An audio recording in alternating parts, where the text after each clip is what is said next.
안녕하세요. 백두산 금융연구소의 백두산입니다. 1월 3일 금요일 오후 6시 56분입니다. 어제 미국 증시는 보시다시피 분위기가 안 좋았습니다. 대형주들 애플의 부진이 좀 눈에 띄었는데요. 애플이 중국과 관련된 이슈가 있었죠. 그죠?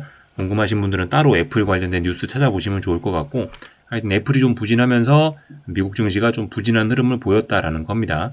고금리는 특별히 더 진행되지는 않았습니다. 요즘 채권 시장은 좀 조용합니다. 엔비디아가 애플의 빈자리를 좀 채워줬기 때문에 지수가 급락하는 거는 아니었죠. 근데 어쨌든 미국 증시는 이 작년 연말부터 해서 슬슬 연초까지 지금 힘이 계속해서 빠지고 있는 모습입니다. 기술적인 흐름 좀 잠깐 분석하자면은 S&P 지수 보고 계시는데요. 지금 이제 여기 분홍색 선 뭐가 하나 올라오고 있죠. 이게 올라오고 있습니다. 지금까지는 이 선 부근에 안 가도 이렇게 탁 튀어 올랐단 말이에요. 근데 어젯밤은 어떻죠? 이 선을 붕괴시켰다가 올라왔단 말이에요. 붕괴시켰다 올라왔는데 붕괴시켰다 올라오는데 탄력도 좋지 못했어요. 얼마 못 올라온 겁니다. 그렇기 때문에 이제 앞으로 해야 되는 생각은 야, 분홍색 선이 이게 위협받고 있다. 그렇다면 다음번엔 빨간색 선까지 가겠군. 빨간색 선까지 내려올 수 있다. 라는 거를 좀 생각을 하셔야 되겠고요. 다만 빨간색 선까지 내려와도 이게 지금 심각한 문제까지는 아닙니다. 빨간색 선까지 내려오더라도 이거는 상승 추세를 훼손하는 건 아니고 상승 추세 중에 가벼운 조정으로 해석을 해야 되겠죠. 다만 빨간색 선까지 내려올 정도라면은 이거 조정이 좀 깊은 편인데 라는 생각을 해야 되겠고, 이런 생각 정도는 할 수 있을 거예요. 어떤 생각이냐면 빨간색 선까지 내려왔기 때문에 여기서 다음번에 반등이 튀어 오르긴 오를 건데 반등이 약하겠다. 다음번에 이 고점이 낮아지겠는데 라는 생각은 유효할 것 같습니다. 만약에 그렇게 해서 고점이 낮아지는 게 확인이 된다면 어떻게 될까요? 그렇게 되면 이제 고점이 낮아지고, 그렇게 된다면은 이제 좀 심각하게 고민을 해야 되겠죠? 미국 증시 힘이 급격하게 빠지네. 이거 하락으로 본격적으로 전환되는 거 아니야? 이런 고민은 이제 그때 가서 하면 된다는 겁니다. 그러니까 지금 아직까지는 조정이 좀 심화되고 있네. 근데 아직까지 상승 추세는 문제가 없으니까 이건 조정으로 인식하자. 아직까지는 미국 증시 강하다.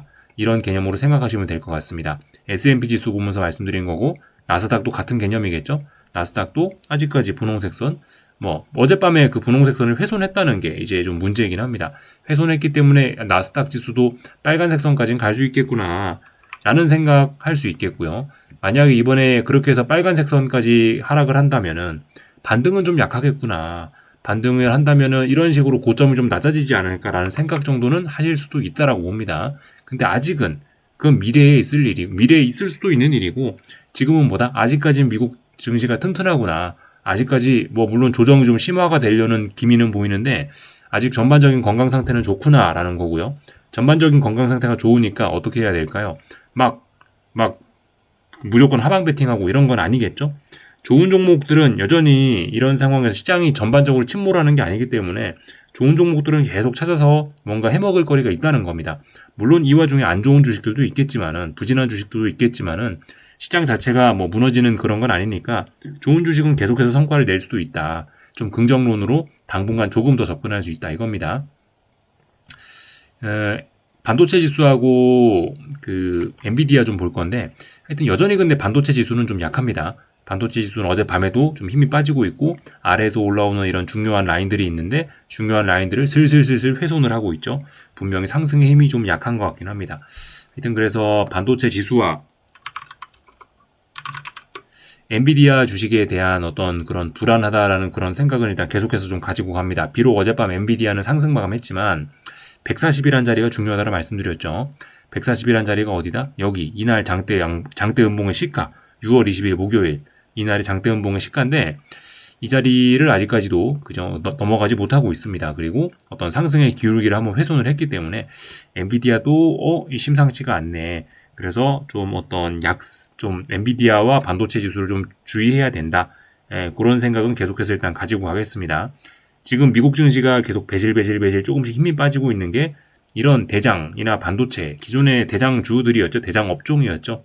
이런 친구들이 힘이 빠지니까 요즘 미국 증시가 힘이 없지 않은가라는 생각이 듭니다. 그래서 이런 대장들이 좀 힘이 빠지면서 미국 증시도 좀 주의해야 될 때가 오는 게 아닌가라는 생각을 좀 막연하게 하고 있어요. 아직 구체적으로 어떤 물증이 나온 건 아니죠. 엔비디아가 무너지고 있는 것도 아니고 반도체 지수가 무너지고 있는 것도 아니고 아직까지 시장은 건강한 상태고, 다만 기초 체력이 약한 주도주들이 기초 체력이 좀 빠지는 것들이 좀 보이니까 그런 친구들이 양대 지수를 미국 증시를 좀 안 좋게 이끌 수 있지 않을까 그런 생각을 하는 겁니다. 그 정도 생각 정도 가볍게 하고 있어요. 아직은 건강하다 이겁니다. 몇 가지 좀 더 살펴볼 건데요. 30년물 국채 선물입니다. 이 어느 정도 일단 당장 이 선물의 하락은 좀 일단락 된 것 같긴 합니다. 그래서 금리의 상승은 일단은 일시정지는 돼 있다. 근데 문제는 이 금리의 이 상승 속도가 상승 폭이 장난이 아닙니다. 고점과 고점이 낮아지고 있죠. 국채 선물인데 고점과 고점이 이렇게 빨리 낮아진다면 뭐다 이거는요. 금리가 그만큼 빨리 오르고 있다라는 겁니다. 상승의 기울기는 갈수록 얕아지고 있죠. 상승의 기울기가 약하죠. 하락의 기울기는 굉장히 강합니다. 반면에 이런 모습들을 보시면 아무튼 고금리가 좀 우리나라 요즘 원달러 환율이 어때요? 고공행진하고 있죠. 원달러 환율이 고공행진하는 것처럼 이 고금리도 어느 정도 좀 계속해서 고공행진할 수 있지 않을까 좀 이런 생각을 좀 하셔야 될 것 같아요. 오랫동안 그리고 하락을 지속하다 보니까 이제 무거운 이평선들도 슬슬 고개를 들다가 다시 고개가 이렇게 아래쪽으로 숙여지는 그런 모습들이 나타나고 있거든요. 그렇다면 어쨌든 당분간 채권의 시간은 아니다. 채권도 좀 부담스럽습니다. 지금 자리가 여기서 연준이 금리 인하를 한다라고 해서 냅다 채권을 살 수 있을까요? 그것도 좀 부담스럽죠. 그것도 부담스럽고 그렇다라고 해서 네. 앞으로 계속 금리가 엄청 많이 오를 거다. 그렇게 생각하는 것도 지금은 좀 부담스럽죠. 이래저래 조금 좀 애매한 면들이 있습니다. 채권은 그래서 좀 방향이 좀 애매해졌죠. 하여튼 그 채권이 조금 반등은 할 수 있을 것 같아요. 반등은 단기 바닥 정도는 만들었으니까 조금 반등하려고 할 수는 있을 텐데 반등하는 과정에서 뭐 주식시장이 뭐 조금 좋아할진 모르겠는데 어쨌든 이 고금리가 변수가 아니고 약간 상수가 되는 듯한 그런 느낌인데 만성적인 이제 문제가 되는 것 같은데 고금리가 만성적인 문제로 주식시장에 계속해서 작용을 한다라면 주식시장이 좀 힘을 못 쓸 가능성이 있겠죠. 하여튼 25년은 이런 걸 좀 주의해야 되지 않을까 생각이 좀 들긴 합니다. 그리고 어젯밤에 달러가 초강세였습니다. 경제지표들이 좀 보니까 발표가 됐더라고요. 유로존 경제지표들은 매우 안 좋았고 미국 경제지표들은 좋다 보니까 유로화 약세, 달러화 강세가 나타났습니다. 그래서 보시면 유로화가 계속해서 저점을 낮춰가고 있죠. 달러 강세가 확실히 어떤 추세로 자리 잡는 것 같습니다. 그래서 뭐 이런 점들이 주식시장에 뭐 또 좀 부담이었을 수도 있겠죠. 하여튼 근데 이게 지금 유로화가 지금 떨어지는 거지. 그 원달러 환율은 이제 한국은 어느 정도 일단 먼저 시세를 한번 줬기 때문에 오히려 달러 인덱스 상승에도 불구하고 우리 원달러 환율은 오히려 지금 약간 단기 고점 12월 27일 날 윗골이 길게 달리고 거래량 터졌다라 말씀드렸죠. 이날 강조 말씀 한번 드렸었는데 이날 이후로 일단 추가적인 상승은 일단은 좀 제한적인 모습입니다.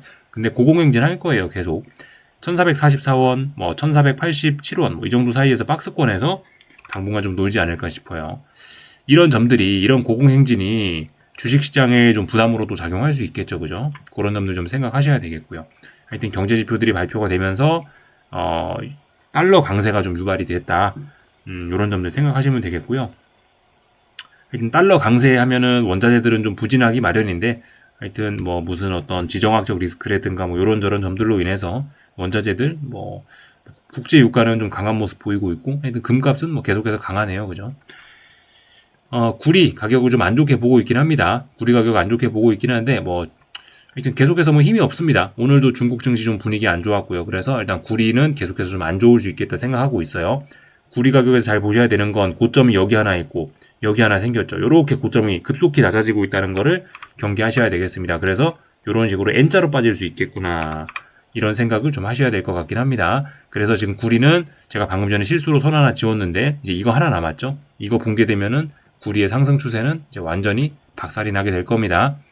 이런저런 내용들 쭉 살펴봤고요. 한국 증시 오늘 내용 좀 보자면은 한국 증시는 오늘 이제 약간의 어떤 흐름이 약간 좀 달라지는 게 나타났죠.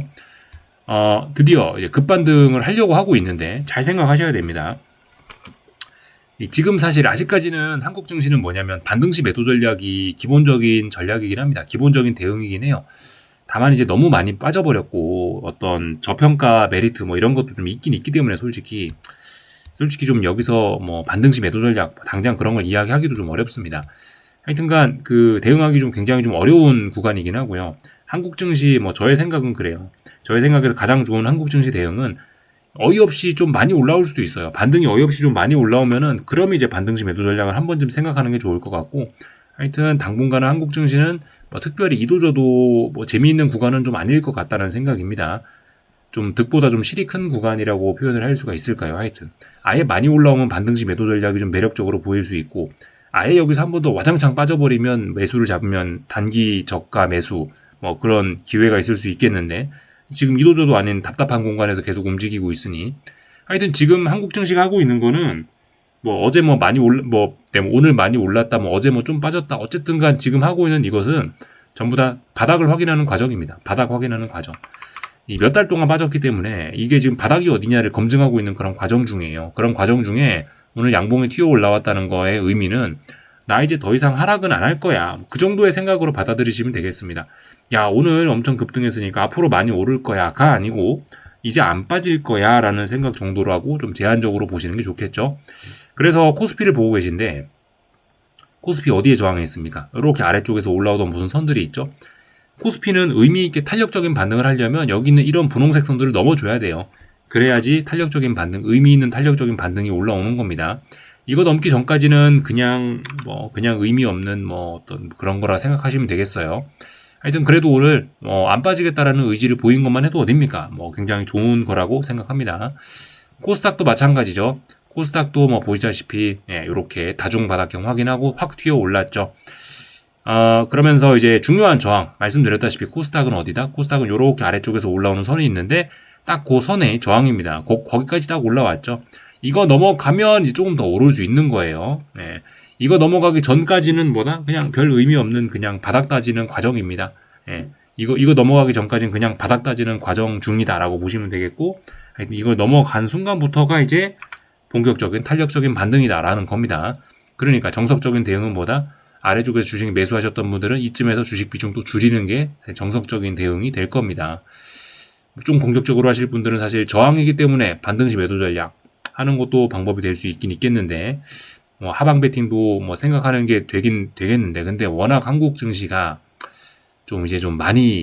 워낙 남들보다 많이 좀 눈에 띄게 빠졌고, 말씀드렸다시피 정치적 불확실성으로 인해서 투매에 비스무리한 것까지 한번 봤기 때문에 사실 일단 당분간 추가로 여기서 더 심각하게 자빠지는 건 좀 어렵지 않을까라는 생각이에요. 그래서 하여튼 한국 증시는 바닥을 확인하는 과정 중에서 이런 좀 강력한 양봉 같은 걸 보여줬으니까 이제 그만 빠질 거야. 이제 추가적인 하락에 대한 어떤 그런 경계감은 좀 내려놓을 수 있게 된 거겠죠. 그죠? 그 정도 생각하시면 됩니다. 오늘 양봉을 봤으니까 이제 앞으로 탄력적인 반등을 무조건 생각하시면 되는 게 아니죠. 하여튼 오늘 반등의 성격은 뭐냐면은 이제 지수가 올랐지 않습니까? 코스피 코스닥 지수가 많이 올랐죠. 지수가 많이 올랐다는 이야기는 뭐죠? 지수와 함께 많이 빠졌던 친구들이 올라온다는 이야기입니다. 대표적으로 삼성전자가 움직이면 다른 종목들은 안 좋을 수도 있어요. 하이닉스라든가 아니면 요즘 잘 나가던 친구들, 대표적으로 조선주 이런 것들이 잘 나가는데 삼성전자가 돈이 몰리면은 상대적으로 지금 잘 나가던 그런 우등생 친구들은 서운한 흐름을 보일 수도 있다 생각하셔야 되겠죠. 지수가 탄력적으로 반등한다면 지금 잘 나가던 친구들은 좀 서운해질 수 있겠습니다. 근데 어쨌든 지금 당장 지수가 계속해서 공격적으로 좋아지는 그런 흐름은 아니니까 일단은 삼성전자 하여튼 안 빠진다, 그 정도 생각하시면 되겠죠. 자사주 매입을 그렇게 하는데 추가로 분명히 빠지지는 않을 겁니다. 탄력적으로 얼마나 오를 수 있을지 모르겠지만 어쨌든간 일단 지금 삼성전자도 지금 하는 건 바닥을 확인하는 과정입니다. 탄력적으로 오르겠어 라는 의지를 보이는 게 아니고 여기에서 이제 더 이상 빠지지는 않겠구나 정도 생각하시면 되겠죠. 그래서 오늘 보시면 이 평상시에 강하던 조선주 같은 것들, 이런 것들이 오늘 좀 조정이 나오는 모습이 나타났다 이런 겁니다. 약간의 어떤 돈의 흐름의 변화 이런 것들이 좀 나타나긴 했죠. 그래서 이런저런 내용들을 좀 살펴봤고요. 오늘 중국 증시 계속해서 좀 빠지더라고요. 그죠? 오늘 내용 보시면은 중국 증시가 계속해서 급락을 이어나가고 있어 좀 불안한 모습이고요. 일본 증시는 오늘 휴장이었나 보네요. 그죠? 하여튼 중국 증시가 좀 부진한 모습을 보이고 있습니다. 중국 증시 좀 잠시 보시자면 이런 모습이에요. 중국 금리가 계속해서 떨어지고 있거든요. 그런 것들이 좀 악영향을 미치고 있는 것 같다. 그래서 중국 증시 기술적인 포인트 보셔야 될 게 뭐냐면 상해종합인데 고점이 낮아졌다. 고점이 여기하고 비교했을 때 낮아졌다. 그죠? 고점이 낮아지는 속도가 빨라지고 있습니다. 중국 증시 중요한 지지선 어딘가만 붕괴시키면은 큰일 날 겁니다. 중국 증시 연초부터 안 좋을 수 있겠다. 좀 경계를 하실 필요가 있을 것 같습니다. 고점이 조금씩 낮아지고 있죠. 이런 점들을 좀 생각하시면 될 것 같아요. 나머지는 특별한 거 없는 것 같고요. 여기까지 하겠습니다. 궁금한 거 리플 남겨주시고요. 주말 동안에 뭐 또 영상 한 편 올려보도록 하겠습니다. 여기서 마치겠습니다.